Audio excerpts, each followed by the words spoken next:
How do you rotate a point 90 degrees and 180 degrees on a coordinate plane? This little circle right here, in like kind of the exponent area, is a degree symbol. And we discussed degrees, and we also previewed a little bit about rotations in class in preparation for this video.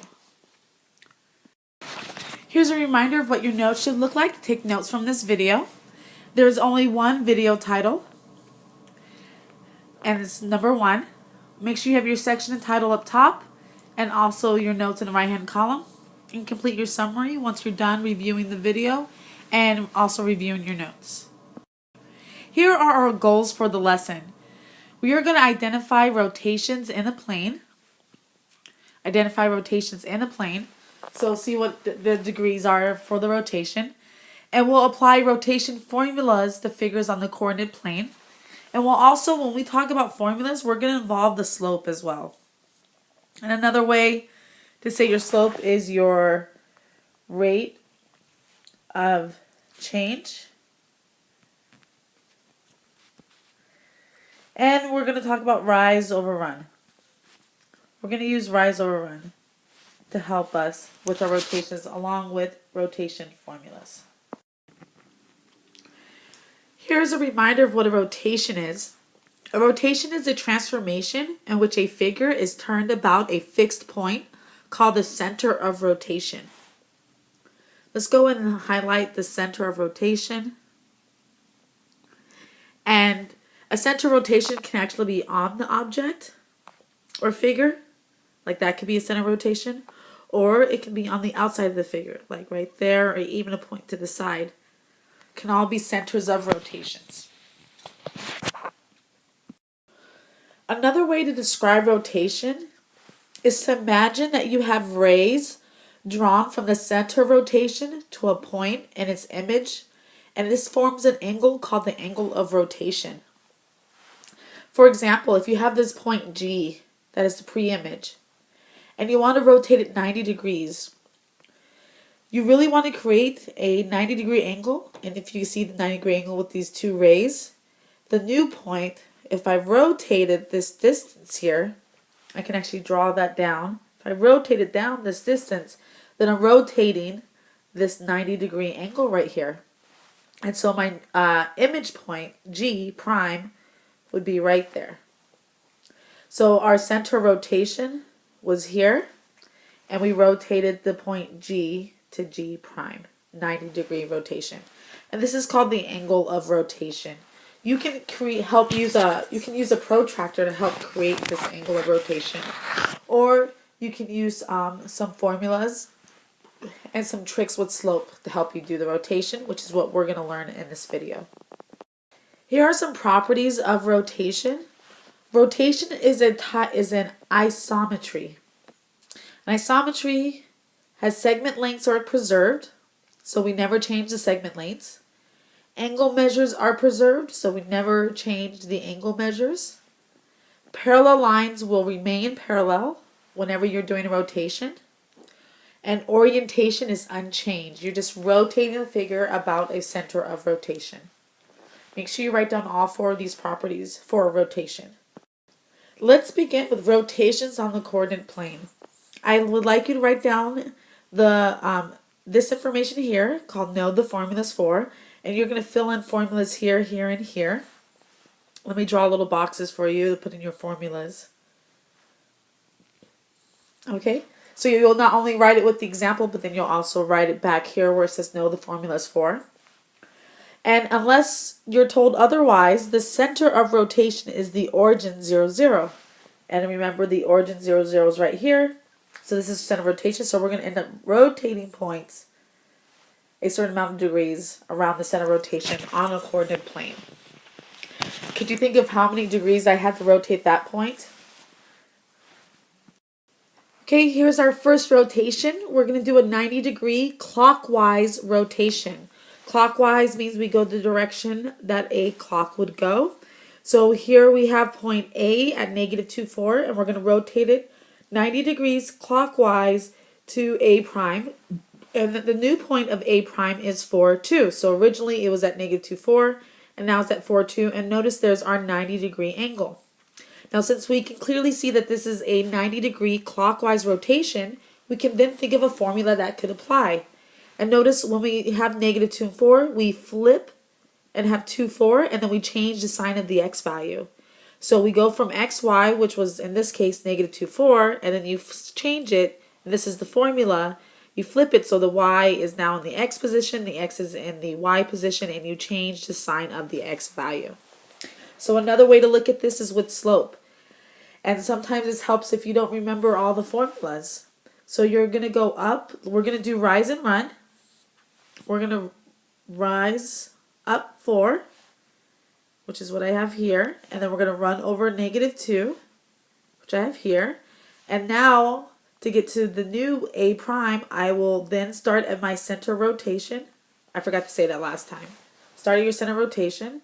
And then you're going to go up 1, 2. So here's 2.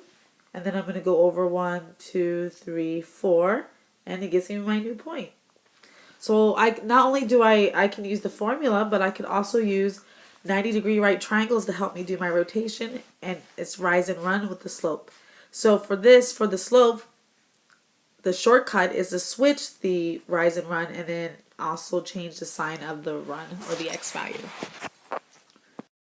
Here's a second example to rotate a point negative 3, negative 2, 90 degrees clockwise.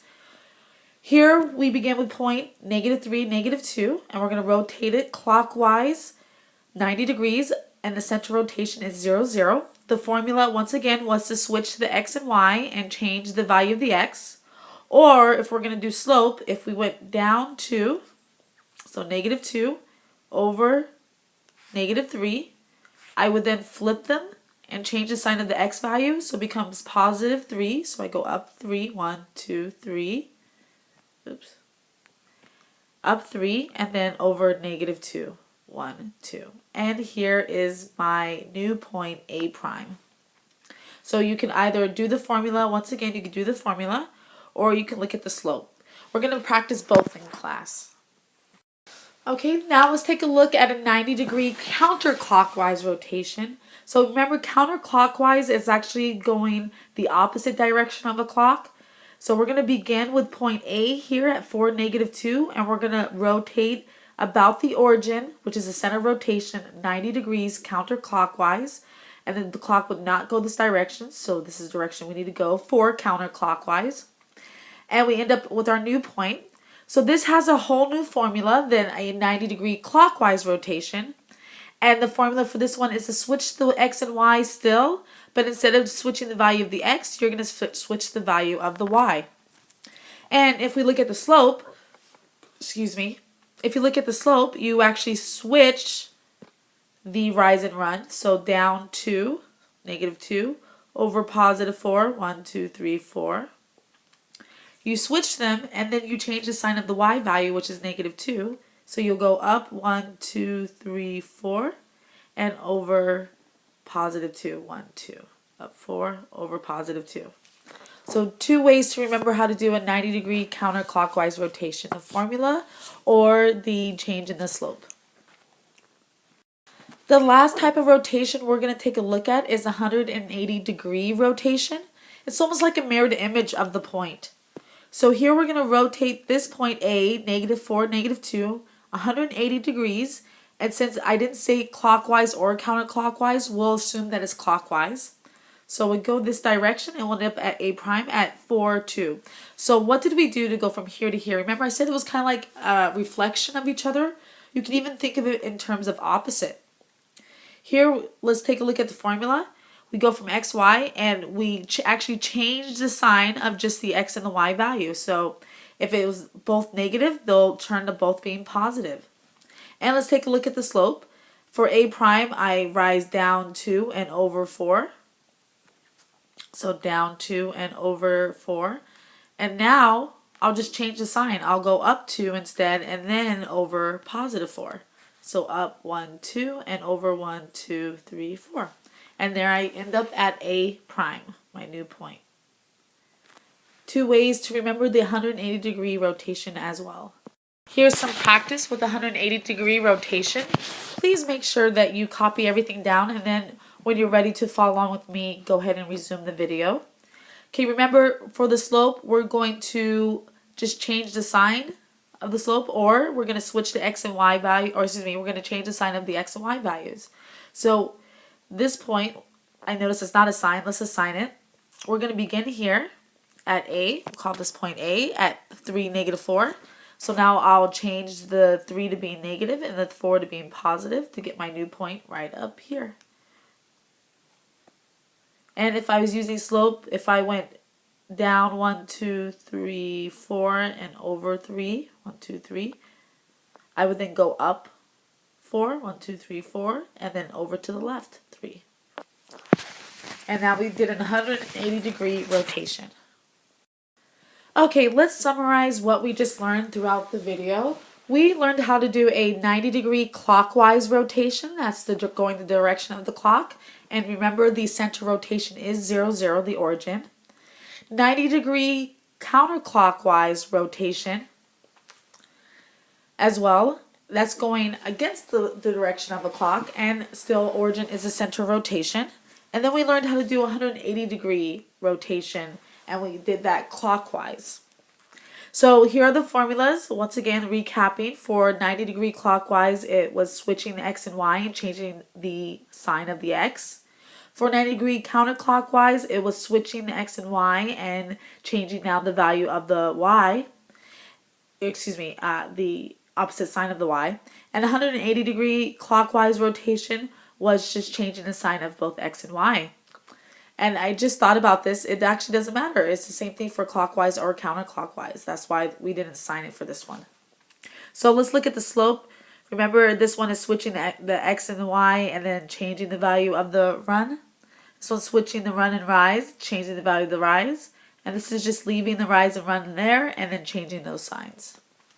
Rotating through an angle other than 90 degrees or 180 requires much more complicated math, and we're going to try to practice with 270-degree rotation.